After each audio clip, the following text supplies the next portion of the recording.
নমস্কার বন্ধুরা। অনেক দিন বাদে তোমরা হয়তো আমাকে দেখে হয়তো অবাকই হচ্ছ যে হঠাৎ করে Ayan Mukherjee with basics of accounts চ্যানেলে অয়ন মুখার্জির এডুকেশনাল ক্লাসগুলো এতদিন কেন বন্ধ। তো যাই হোক, তো মাঝখানে আমি একটু ভ্যাকেশনে গেছিলাম, বেড়াতে গেছিলাম। তো সেখানে আমি কিছু ভিডিও দিয়েছিলাম ঠিকই, কিন্তু বেসিক্যালি আমি লাস্ট 1-1.5 মাস ধরে বা 2 মাস ধরে বলতে পারো, আমি একটু পার্সোনালি একটু একটা ট্রমার মধ্যে ছিলাম, মানে প্রফেশনাল ক্ষেত্রে। যাই হোক, সেটা থেকে আপাতত কিছুটা হলেও কাটিয়ে উঠতে পেরেছি নিজের লড়াই করে। কিছু সাপোর্ট পেয়েছি, সাপোর্টের জন্য বা ভগবানের বা অলমাইটি গড যিনি আছেন তিনি হয়তো আমাকে কিছুটা হলেও রিভাইভ করেছেন। For the timing I don't know what will happen in future, মানে ভবিষ্যতে কী হবে আমি জানি না। তো যে কোনো কারণে এই ট্রমার মধ্যে আমি ছিলাম। এর মধ্যেই আমি একবার বেড়াতে গেছিলাম এবং তার সঙ্গে আমার যেটা অ্যাজ ইউজুয়াল, যেটা আমার টার্মস অ্যান্ড কন্ডিশনস বা আমার যেটা কী বলবো, চ্যানেলের রুল আমি বলেছিলাম যেটা, যে আমি কিন্তু পড়াশুনোর সঙ্গে সঙ্গে এডুকেশন যেমন ইম্পার্ট করব, তেমনি তার সঙ্গে সঙ্গে আমি যেখানে এখানে বেড়াতে যাব বা ঘুরতে যাব বা যে কোনো জায়গায় যাই, সেখানকার কিছু কিছু ভিডিও, ভালো ভালো মুহূর্ত যেগুলো আমার ভালো লাগে বা আশা করি তোমাদেরও ভালো লাগবে, সেই জন্য আমি কিছু ভিডিও পোস্ট করি আমার চ্যানেলে। সেটা হচ্ছে আউট অফ দ্য ট্র্যাক বলতে পারো, ফ্রম মাই এডুকেশনাল চ্যানেল, মানে এডুকেশনাল স্টাডি অ্যাসপেক্ট দিক থেকে। তো আমার বেসিক্যালি চ্যানেলটা হচ্ছে বেসিক্স অফ অ্যাকাউন্টস, মানে অ্যাকাউন্টসের সমস্ত কিছু টার্মস অ্যান্ড টার্মিনোলজি সম্বন্ধে আলোচনা করা এবং সেই সমস্ত বিষয় ডেফিনেশনগুলো তোমাদেরকে বোঝানো, সেগুলো হচ্ছে অ্যাকচুয়ালি এই চ্যানেলটার অ্যাকচুয়াল বেসিক উদ্দেশ্য হচ্ছে এইটা। তো চ্যানেলটাকে আমি একটু মিক্স করে ফেলেছি ট্রাভেলের সাথে, বিভিন্ন জায়গায় ট্রাভেলের ভিডিও পোস্ট করে। যাই হোক, তো লাস্ট টাইম আমি গেছিলাম দার্জিলিং। দার্জিলিং এরিয়া আমার সেকেন্ড টাইম হলো। পেলিং গেছিলাম এবং শিলিগুড়িতে অ্যাজ ইউজুয়াল একদিন ছিলাম। তো ভালোই ঘুরেছি, ভালো এনজয় করেছি, অনেক বড় বড় হোটেলে থেকেছি। ডেফিনেটলি আমার একটা প্যাশন এটা। তো এই ফ্যামিলিকে আনন্দ দিতে পেরেছি আশা করি। তোমাদের যে ভিডিওগুলো আমি পোস্ট করেছিলাম, আশা করি তোমাদের সেই ভিডিওগুলোও ভালো লেগেছে। তো অনেক দিন বাদে এবং এই সময়টা, যে সময়টা বেড়াতে গেছিলাম, সেই সময়টা আমিও ভীষণ প্রেশারে ছিলাম, মেন্টাল প্রেশারে ছিলাম, যে কোনো কারণেই হোক। তো আমি সব কিছু এখানে রিভিল করবো না। তো সেখান থেকে আস্তে আস্তে আস্তে আস্তে আস্তে আস্তে চেষ্টা করে করে, যেটা আমি কোনোদিন করিনি আগে, যে এরকম সিচুয়েশানে কোনোদিন হয়তো আমি পড়িনি এর আগে, প্রেশার হ্যান্ডেল করার সিচুয়েশান ভগবান আমাকে আস্তে আস্তে শিখিয়ে দিচ্ছে। আমার মধ্যে থেকে কনফিডেন্সটা কিছুটা হলেও নিজের থেকে নিজে গ্রো করতে পারছি। যাই হোক, কারণ একটা জিনিস আমি শিখে গেছি যে কোনো কমপ্লেন করে কোনো লাভ নেই। আজকে আমি যে দিনটা ফেস করছি, আজকে যে সিচুয়েশন আমি ফেস করছি, তার জন্য দায়ী আমি, এর উপরে কেউ না। সুতরাং মানুষকে বা এখনকার দিনে কাউকে কিছু বলা, কাউকে তো কোনো কিছু প্রকাশ করা, দুঃখ প্রকাশ করা বা কোনো কিছু কমপ্লেন করা বা কাউকে নিজের ফিলিংস শেয়ার করা, এগুলোর জন্য কেউ নেই এখনকার দিনে। তো নিজের লড়াইটা নিজেকেই করতে হবে। আমি অনেককে দেখেছি, দেখে ইন্সপায়ার হয়েছি। আমার বন্ধুবান্ধবরা আছে অনেকে, আমার ফ্যামিলি, আমার ওপরেই একটা ছেলে আছে, একটা সময় জীবনে প্রচুর কষ্ট করেছে, তার নাম সৌমিক গুপ্তা। ছেলেটা ভীষণ ভালো ছেলে, একটা সাইলেন্ট ফাইটার, অনেক কষ্ট করে বড় হয়েছে। আজকে সে একটা স্কাই, মানে মানে স্কাই ইজ দ্য লিমিট, মানে তার কাছে সে প্রায় আকাশ ছুঁতে চলেছে তার অ্যাচিভমেন্টে। সেটা দেখেও ভালো লাগে এবং আমি তার জন্য খুব গর্বিত এবং তাকে আমি my heartiest congratulations for his success. He is attached with HDFC bank. যাই হোক, তো এরকম ধরনের কিছু মানুষের প্রতি, মানুষের ইন্সপিরেশন বা তাদেরকে দেখে কিছু শেখা, তাদের থেকে ইন্সপায়ার্ড হওয়া, এই করে করে আজকে জীবনটাকে মোটামুটিভাবে চালিয়ে নিয়ে যাচ্ছি। অনেক স্ট্রাগলের মধ্যে দিয়ে, অনেক উদ্বেগের মধ্যে দিয়ে, অনেক যন্ত্রণার মধ্যে দিয়ে যাচ্ছি। তো যাই হোক, যতদিন পারা যায় যতদিন চলতে পারা যায় চলতে হবে, ফ্যামিলি আছে, চলছি। তো সেই জন্য আমি কিছু প্রবলেমের মধ্যে ছিলাম বলে আমার কিছু পড়াশোনার ভিডিও আমি মিস করেছি, অনেক দিন চালু মানে করিনি অ্যাকাউন্টসে। তো যাই হোক, তো এখন আস্তে আস্তে আমি আমার মেন স্ট্রিম যে চ্যানেলের, যে স্টাডি চ্যানেলের যে কোর্সগুলো, সেগুলোতে আস্তে আস্তে ফিরে আসবো। তো আজকে আমি একটা জেনারেল টপিকস মানে প্রভিডেন্ট ফান্ডের, যেটা আমি প্র্যাকটিক্যাল ক্ষেত্রে ফেস করছি বা প্র্যাকটিক্যাল ক্ষেত্রে কাজ করতে করতে যেটা জানতে পারছি, সেইটা নিয়ে আজকে তোমাদের সাথে কিছু একটা টার্ম আমি শেয়ার করবো, যেটা related to provident fund, employees provident fund, EPF.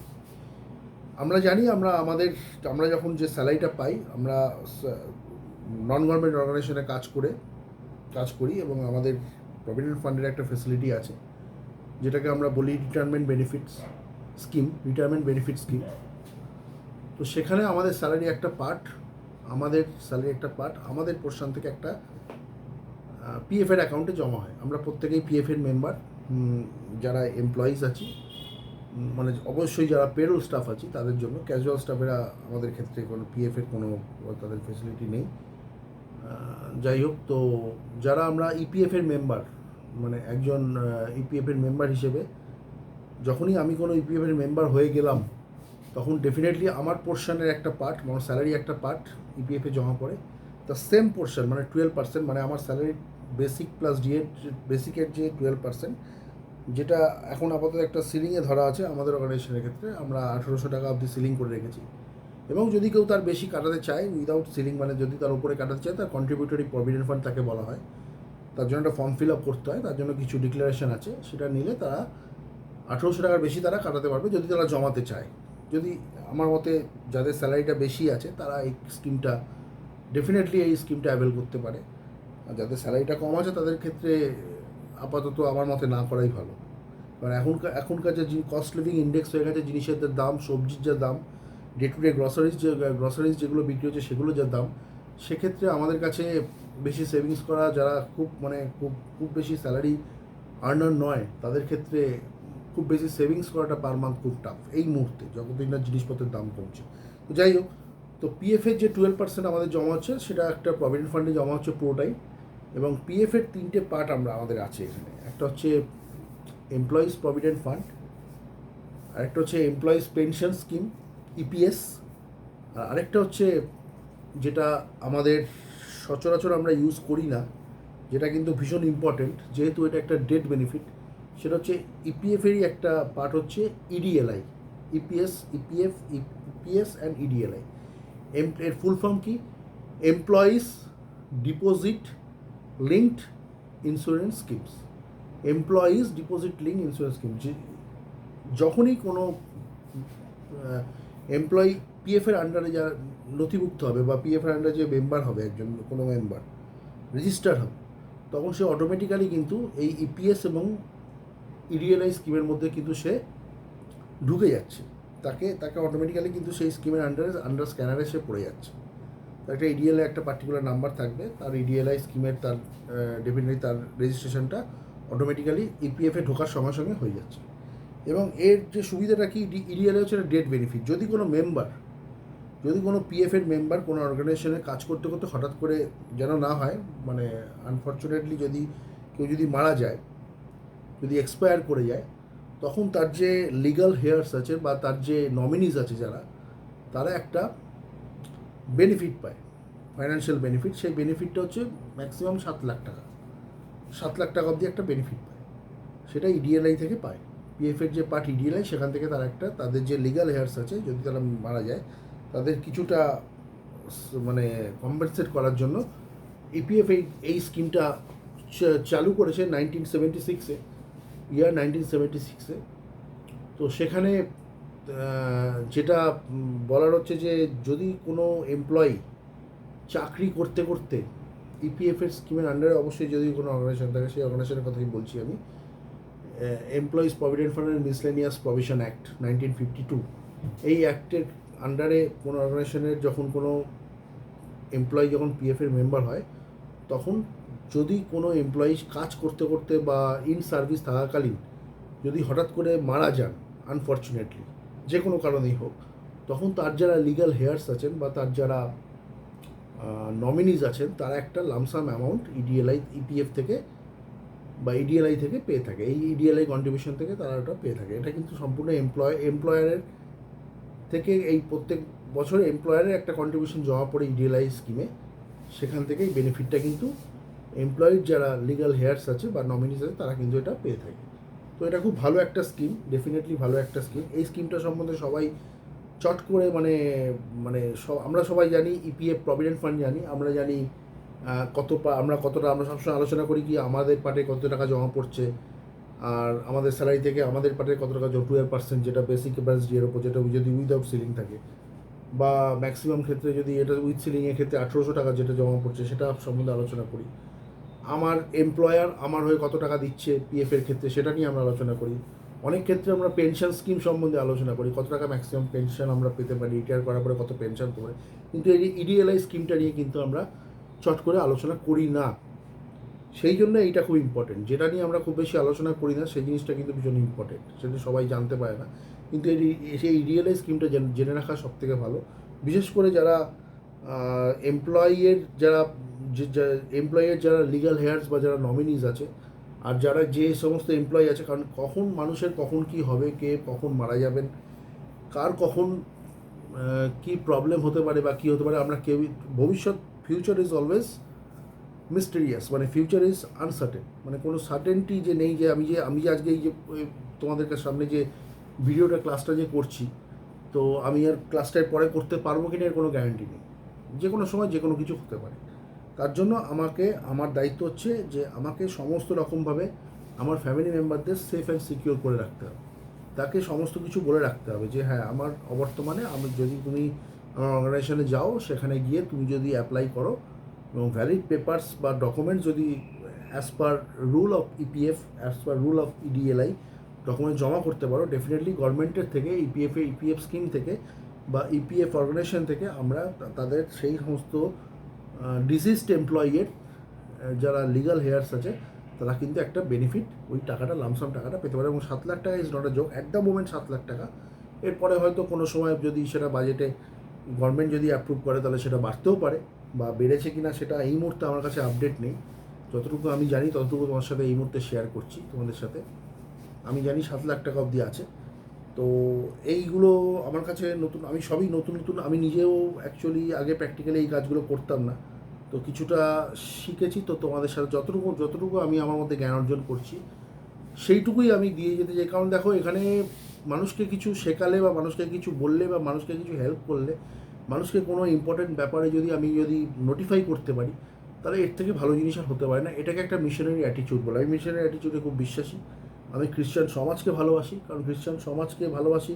এটা কিছুটা অনেকে আমাকে, যারা আমার সমালোচক আছেন তারা, বা যারা আমার ক্রিটিসাইজার আছেন কিছুটা, মানে ক্রিটিসাইজার মানে সামনাসামনি হয়তো ক্রিটিসাইজ করে না, কিন্তু মনে মনে হয়তো ক্রিটিসাইজ করতে পারে, তারা একটু বিরোধী হতে পারে, বা তারা বলতে পারে আমি স্বার্থপর, বলে আমি এখানে খ্রিস্টান অর্গানাইজেশনে কাজ করছি বলে হয়তো আমি তাদের সম্বন্ধে, কিন্তু না, আমি খ্রিস্টান সমাজ আমাকে যে ভালোবাসা দিয়েছে, খ্রিস্টান সমাজে আমি যে মান মর্যাদা এবং আন্তরিকতা, বহু বিশেষ করে সার্ভিস স্টাফ যারা আছে, যারা নন টিচিং স্টাফ মেম্বার যারা, তাদের থেকে এত বেশি ভালোবাসা আমি পাই, এত আদর যত্ন করে তারা আমাকে রাখে, তো এটা অতুলনীয়। এই জিনিসটা কিন্তু সব অর্গানাইজেশনে কিন্তু পাওয়া যায় না, এত আন্তরিকতা সব অর্গানাইজেশনে কিন্তু পাওয়া যায় না, এটা খ্রিশ্চানদের মধ্যেই সম্ভব হয়ে থাকে। যাই হোক, তো আমরা চাই যে যখনই কিছু নতুন কিছু জিনিস আমি শিখব, সেটা আমি তোমাদের সাথে শেয়ার করব এবং শেয়ার করছিও এখন। তো এই যে ইডিএলআই স্কিমটা, এইটা সম্বন্ধে ডিটেলড যে ক্যালকুলেশনস হয়, এর রেট অফ যেটা স্যালারি, যেটা লাস্ট 12 মান্থের একটা যে ক্যালকুলেশনটা কীভাবে হয় থাকে, কত টাকা সে ক্যালকুলেট করে কত টাকা সে পেতে পারে, যেটা আমি বললাম ম্যাক্সিমাম 7 lakhs, সেগুলো নিয়ে পরের ভিডিওগুলোতে আলোচনায় আসবো। তো আজকে জাস্ট আমি ভিডিওটা স্টার্ট করলাম, সেই জন্য তোমাদের একটা ওভারভিউ দিয়ে রাখলাম যে ইডিএলআই স্কিমটা হচ্ছে ইপিএফের একটা পার্ট, এমপ্লয়িজ প্রভিডেন্ট ফান্ড অর্গানাইজেশনের একটা পার্ট। ইপিএফের যেমন প্রভিডেন্ট ফান্ডের একটা টাকা যেমন আমার স্যালারি দিয়ে কেটে নেওয়া হচ্ছে, তেমনি এমপ্লয়ার সেম অ্যামাউন্ট কিন্তু প্রভিডেন্ট ফান্ডকে আমার হয়ে পে করছে অ্যাজ আন্ডার মাই মেম্বার আইডি, একই মেম্বার আইডিতে, ঠিক আছে। তো এবং তারপরেও ইডিএলআই স্কিমে তারা একটা পেমেন্ট করতে হয়, ইপিএস স্কিমে এমপ্লয়ের থেকে পার্ট যেটা একটা পেমেন্ট করতে হয়, এবং এছাড়া এক্সট্রা কিছু খরচা এমপ্লয়ারদের করতে হয়, সেটা হচ্ছে পিএফ অ্যাডমিনিস্ট্রেটিভ চার্জ আছে, ওখানে অ্যাকাউন্ট 1 অ্যাকাউন্ট 2 বলে আছে, ওখানে সমস্ত যে পিএফে যে চালানটা বেরোয় সেখানে সমস্ত ডিটেলস দেওয়া থাকে। তো যাই হোক, তো এই ইডিএলআই স্কিমটা ভীষণ ইম্পর্টেন্ট। যেমন আমাদের আরেকটা স্কিম যেমন আছে, যারা গ্র্যাচুইটি পেয়ে থাকে, যারা গ্র্যাচুইটির জন্য যারা এলিজিবল, যে সমস্ত এমপ্লয়িজরা মিনিমাম 5 বছর সার্ভিস করতে হবে, যাই হোক, তো গ্র্যাচুইটি যদি এলআইসির সাথে হয়ে থাকে, লাইফ ইন্স্যুরেন্স কর্পোরেশনের সাথে যদি গ্রুপ গ্র্যাচুইটি স্কিম যদি হয়ে থাকে, ওটাও খুব একটা লিউক্রেটিভ একটা স্কিম।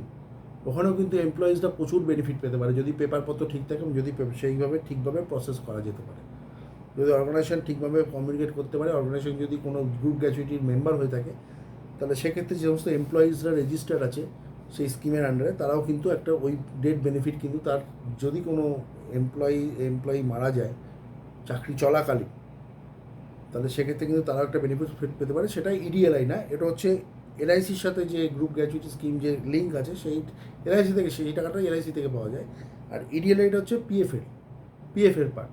ইডিএলআই থেকেও আমরা একটা টাকা সেই এমপ্লয়ি কিন্তু পেতে পারে, যদি সমস্ত কিছু পেপারপত্র প্রোভাইডেড দ্যাট তোমার যে সেই এমপ্লয়ির যে স্ট্যাটুটরি যে ডকুমেন্টেশনসগুলো, যেগুলোকে সঠিক থাকতে হবে বা ঠিক থাকতে হবে, এবং তার নমিনিকে কিন্তু যথেষ্ট ইন্টেলিজেন্ট কোয়েশনিং বা আইকিউ লেভেলটা তাকে বাড়িয়ে তাকে সেইভাবে কিন্তু কাজ করে যেতে হবে। তাকে যে ডকুমেন্টস তার কাছে চাওয়া হবে, সেই ডকুমেন্টসগুলো তাকে সাপ্লাই করতে হবে। এর জন্য অনেক এমপ্লয়িজের যারা নমিনিজ আছে, যারা লিগ্যাল হেয়ার্সে, তারা অনেক বেনিফিট পেয়ে থাকে, পেয়ে গেছে, আমি দেখেছি পেতে, পাচ্ছে। আবার এরকমও দেখেছি যে আনফর্চুনেটলি খুব মানে একজন এমপ্লয়ি মারা গেছেন, যে কোনো সার্ভিস স্টাফ হোক আর যাই হোক, সে খুব মানে হেল্পলেস পার্সন ছিলেন, তার ফ্যামিলি মেম্বারও কিছু পায়নি। কেন পায়নি? তার হয়তো সে ঠিক ডকুমেন্টেশনস বা ঠিক মানে কিছু এফিডেভিট হতে পারে বা কোনো রকম কোনো লিগাল কিছু পেপারস হতে পারে, ঠিকভাবে সাবমিট করতে পারেনি, সেই কারণে তারা ওই সমস্ত বেনিফিট থেকে কিন্তু বঞ্চিত হয়ে গেছে। ওই জন্য পেপারপত্র ঠিক রাখতে হবে, এমপ্লয়িজের যে আধার কার্ড, প্যান কার্ড সমস্ত কিছু লিঙ্ক করা আছে কিনা সেগুলো দেখতে হবে, ব্যাঙ্ক অ্যাকাউন্টের সাথে আধার কার্ড প্যানের সাথে আধার লিঙ্ক আছে কিনা দেখতে হবে, আর ফোন নাম্বার লিঙ্ক আছে কিনা দেখতে হবে, সমস্ত কিছু। ডেট অফ বার্থ যেন কোনো ক্ষেত্রে পিএফএ যে ডেট অফ বার্থ আমার রেজিস্টার্ড আছে সবসময় একটা এমপ্লয়ির, যেটা আমাদের অর্গানাইজেশনে বা আমি অনেক জায়গায় দেখেছি, পিএফের একটা বেসিক প্রবলেম হচ্ছে এমপ্লয়িজদের ক্ষেত্রে যে প্রবলেমটা ফেস করে যাচ্ছে, সেটা যে পিএফে একরকম ডেট অফ বার্থ থাকে এবং তাদের যে অ্যাকচুয়াল ডেট অফ বার্থ আরেক রকম থাকে। এক্ষেত্রে কিন্তু পিএফ থেকে টাকা বের করা বা পিএফের কোনো কিছু আপডেশন বা কোনো কিছু কিন্তু বেনিফিট পাওয়া কিন্তু খুব টাফ হয়ে যাবে এবং সে নাও পেতে পারে যদি সেই ডেট অফ বার্থ যদি কারেকশন না হয়। আমি কিন্তু যারা আমাদের অর্গানাইজেশনে, আমি যে লাস্ট 2 মাস ধরে আমরা যে পিএফটা জমা দিচ্ছি, আমি দেখতে পাচ্ছি, কারণ এটা অনেক অর্গানাইজেশন, যে ডেফিনেটলি আমাদের অর্গানাইজেশনের অনেক বড় অর্গানাইজেশন, সেখানে যখন হয় অন্য অর্গানাইজেশনও ডেফিনেটলি হবে। এবং আমাদের যারা পিএফের কাজ করেন তারা আমাদের নোটিফাই করেন প্রত্যেক মাসে, এভরি মান্থ তারা নোটিফাই করে যে এই এমপ্লয়ের কিন্তু টাকা জমা পড়ছে না এই কারণে। আধার কার্ডের ডেট অফ বার্থের সমস্যা থাকতে পারে, আধার কার্ডের ফোন নাম্বারে কোনো সমস্যা থাকতে পারে, বা আধার কার্ডের সাথে কিছু লিঙ্কেজের সমস্যা থাকতে পারে। সেই জন্য সেগুলোকে রেকটিফাই যত তাড়াতাড়ি যতক্ষণ না করবে তাদের কিন্তু পিএফটা জমা হচ্ছে না, পিএফটা কিন্তু কাটা হচ্ছে কিন্তু জমা হচ্ছে না, অ্যাকচুয়ালি পিএফের ঘরে কিন্তু টাকাটা ঢুকছে না, সুতরাং তারা বেনিফিট থেকে কিন্তু বঞ্চিত হচ্ছে। এটা একটা সিরিয়াস প্রবলেম। অনেকে এটাকে কিন্তু আন্ডার এস্টিমেট করে। আমি as an employee, as a responsible employee, আমি কিন্তু যাদের ক্ষেত্রে এই জিনিসটা হচ্ছে প্রত্যেক মাসে নোটিফাই করি, তোমরা ঠিক করে কাজটা করো, ঠিক করে জিনিসটা জমা দাও, ঠিক করে ডকুমেন্টেশনসগুলো ঠিক করো, যেভাবে হোক করতে হবে। যে কোনো মানুষের সব কিছুর উপায় আছে, টাফ হলেও সব কিছুর উপায় আছে, সব কিছু সেগুলোকে দেখে শুনে নিয়ে ঠিক করে সেটা অফিসে জমা দাও, সেই অফিস সেই কনসার্ন ডিপার্টমেন্টে সেগুলো পাঠিয়ে দেবে। তাতে গিয়ে কী হবে, ভবিষ্যতে যখন সে এমপ্লয়িটা যখন রিটায়ার করবে, তার আগে যদি কিছু ঠিকঠাক না হয়, তাহলে কিন্তু সে কিন্তু সমূহ বিপদের মধ্যে পড়বে, প্রচুর বিপদের মধ্যে পড়বে, টাকা পয়সা কিন্তু আটকে থাকবে। সেই জন্য এই সমস্ত কিছু জিনিস, যেমন এই সমস্ত কনসেপ্টগুলো নিয়ে মানে কনসেপ্টগুলো গ্রো করা যেমন খুব দরকার, তেমনি কিছু জিনিস যেমন ডকুমেন্টেশনস, আমার যে লিগাল পেপারস আছে, যেমন আমার যা লিগাল কেওয়াইসি ডকুমেন্টস আছে, সেই ডকুমেন্টসগুলো কিন্তু একদম প্রপার হতে হবে, যেগুলোর সাথে কিন্তু অন্যান্য যে সমস্ত জায়গায় আমার নাম রেজিস্টার আছে, বা আমি যেমন পিএফের ক্ষেত্রে আমাকে সবসময় চেক করতে হবে যে আমার ডেট অফ বার্থটা পিএফের ক্ষেত্রে ঠিক আছে কিনা, আমি ওই যে পিএফে যে ডেট অফ বার্থ মেনশন আছে সেই ডেট অফ বার্থটা আমার অ্যাকচুয়াল ডেট অফ বার্থ কিনা, আমার যা কেওয়াইসি ডকুমেন্টস আছে সেগুলোর সাথে সে মিলছে কিনা, সেগুলো সব আমাকে কিন্তু সবসময় মাথায় রাখতে হবে। Not for me also for my family, কারণ আমার অবর্তমানে যদি কিছু হয়ে যায়, আমার চাকরি চলাকালীন বা কিছু, সেক্ষেত্রে কিন্তু আমার ফ্যামিলি কিন্তু সেই বেনিফিট থেকে কিন্তু বঞ্চিত হয়ে যাবে আজকে আমার গাফিলতির কারণে। সেই জন্য বন্ধুরা, আমি বলি, যারা আমার কলিগ বা যারা আমার থেকে সিনিয়র, যারা আমার ভিডিও দেখো, প্রত্যেকটা ভিডিও আমার ওয়াচ করো, যারা আমাকে সম্মান দাও, আমি যারা আমার ভিডিও ওয়াচ নাও করো, যদিও আমার ভিডিওটা কোনো কারণে ভুল করে দেখেও থাকো, তাদের ক্ষেত্রেও বলি, যদি এরকম সিচুয়েশান যদি হয়ে থাকে যে তোমার ডেট অফ বার্থ একরকম আছে, যেটা আধার কার্ড প্যান কার্ডে, আবার আরেক ডেট অফ বার্থ পিএফে কিন্তু রেজিস্টার আছে অন্যরকম, সেক্ষেত্রে সেগুলো কিন্তু যাতে না হয়, তারা কিন্তু সেই প্রবলেমগুলোকে কিন্তু রেকটিফাই করা খুব খুব তাড়াতাড়ি দরকার। আদারওয়াইজ কিন্তু যে কোনো বেনিফিট থেকে কিন্তু কোনো এমপ্লয়ি বঞ্চিত হতে পারে এবং এমপ্লয়ের অবর্তমানে তার নমিনিস কিন্তু বঞ্চিত হতে পারে। যাই হোক, তো আমি স্কিমটা সম্বন্ধে তোমাদের কাছে একটা ছোটো ধারণা দিলাম। EDLI, deposit links, employees deposit linked insurance, যেটা ইপিএফের একটা স্কিম। আফটার ডেথ কোনো তার এমপ্লয়িজের যারা রিয়েল হেয়ার্স আছেন বা যারা আপনার তোমার যারা লিগাল নমিনি যারা আছে, তারা কিন্তু এই বেনিফিটটা কিন্তু পেয়ে থাকতে পারে, ঠিক আছে? তো এবং সেটা একটা সিলিংটা হচ্ছে 7 লাখ আপাতত আমি যেটা জানি, এবং তারপরে চেঞ্জ হয়েছে কি না, বা এটা নেক্সট বাজেটে হয়তো, এগুলো সব বাজেট অনুযায়ী ঠিক হয়, তাহলে চেঞ্জ পরে হয়তো হবে, হতেও পারে, নাও হতে পারে, যাই হোক। তো এই হচ্ছে আজকের ক্লাস। আজকে জাস্ট আমি এইটা নিয়ে 2টো ক্লাস লাগবে আমার, 2 থেকে 3টে ক্লাস লাগবে। আমি আজকে জাস্ট কনসেপ্টটা আলোচনা করলাম। নেক্সট দিন কিন্তু আমি ক্যালকুলেশনস এবং আদার্স যে ফার্দার যা প্রসিডিংস আছে ইডিএলআই নিয়ে, যেগুলো আমার মনে হয় বলা দরকার, সেগুলো নিয়ে কিন্তু আলোচনা করব। যাই হোক, আজকে অনেক কথা বললাম। আশা করি বন্ধুরা, আমার শরীর যদি ঠিক থাকে, মন ঠিক থাকে, নেক্সট ভিডিওতে বা নেক্সট ক্লাসে তোমাদের সাথে খুব শীঘ্রই কিন্তু আমার দেখা হবে, এটুকু আমি আশা রাখছি। আমি ভগবানের নাম করে তোমাদের জন্য, সবার জন্য শুভকামনা প্রার্থনা করে, সবাই যাতে সুস্থ থাকো, ভালো থাকো, সেইভাবে প্রার্থনা করে আজকে আমার এই ক্লাসটা এখানে আমি শেষ করছি। নমস্কার।